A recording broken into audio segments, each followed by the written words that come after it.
10th class. अब हम exercise 3.2 का सेकंड, थर्ड और फोर्थ सम करेंगे जो लगभग एक ही जैसे हैं, मगर उनको करने से पहले हमें थोड़ा बेसिक समझना पड़ेगा। यहाँ पर आपको दो लीनियर इक्वेशन लिखी हुई हैं, उनकी general form a1x plus b1y plus c1 equal 0, a2x plus b2y plus c2 equal 0। ये ऊपर वाली फर्स्ट इक्वेशन, नीचे वाली सेकंड इक्वेशन। तो ये दो लीनियर इक्वेशन है जिनसे हम ग्राफ के ऊपर दो लाइन ड्रॉ कर सकते हैं।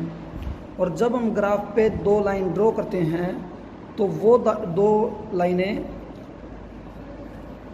या तो एक दूसरे को इंटरसेक्ट करेंगी किसी पॉइंट पर, या वो एक दूसरे के बिल्कुल पैरेलल होंगी, या फिर एक लाइन दूसरी लाइन के ऊपर से चली जाएगी इस प्रकार से।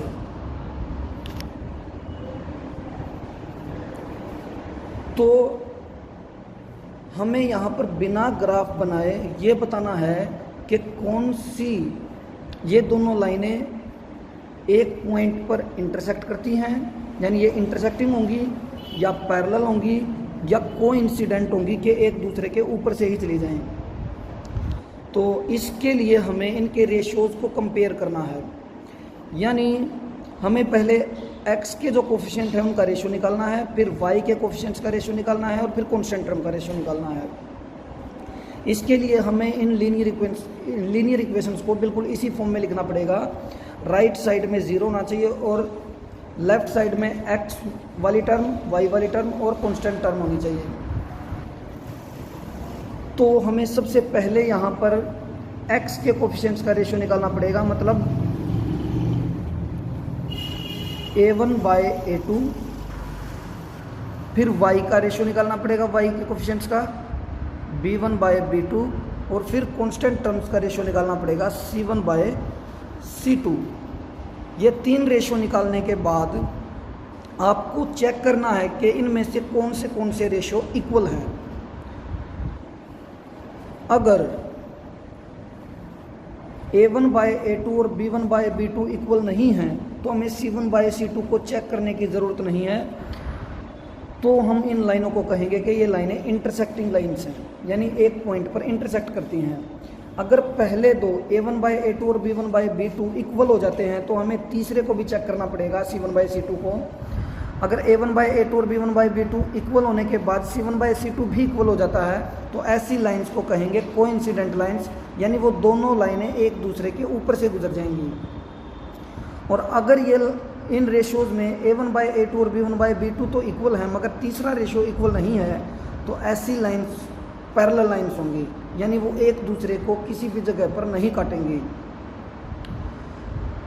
तो जो लाइनें इंटरसेक्ट करती हैं यानी इस प्रकार से गुजरती हैं तो वो एक पॉइंट उनमें कॉमन होता है। तो एक पॉइंट अगर कॉमन है तो वन सॉल्यूशन होगा, क्योंकि जो पॉइंट कॉमन है वही सॉल्यूशन होता है।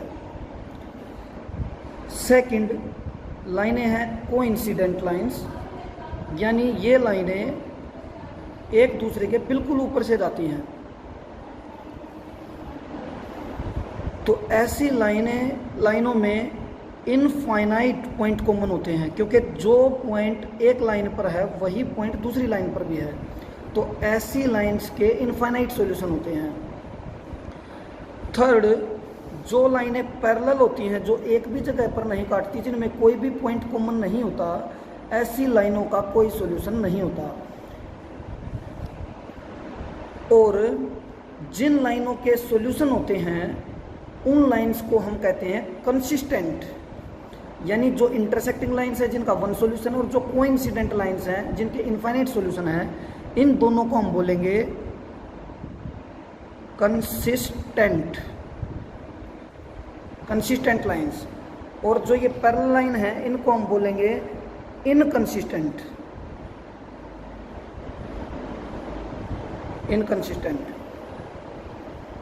तो आपसे क्वेश्चन में किसी भी तरीके से क्वेश्चन पूछा जा सकता है। दो लीनियर इक्वेशन दे दी जाएंगी, आपसे पूछा जा सकता है कि दोनों लाइनें एक दूसरे को इंटरसेक्ट करती हैं, कोइंसिडेंट हैं या पैरेलल हैं। तो हमें उनके रेशियोज को कंपेयर करना है,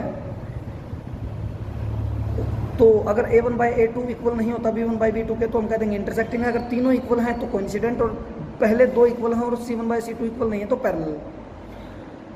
या फिर वो दूसरे तरीके से पूछ सकता है कि कौन सी लाइनें कंसिस्टेंट है और कौन सी इनकंसिस्टेंट हैं, यानी जो दो लाइनें दी गई हैं बताइए ये कंसिस्टेंट है या इनकंसिस्टेंट।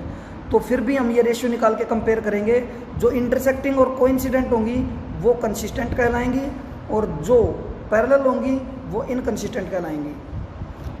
तो सेकंड, थर्ड और फोर्थ जो सम है 3.2 एक्सरसाइज के, वो इसी तरीके से किए जाएंगे।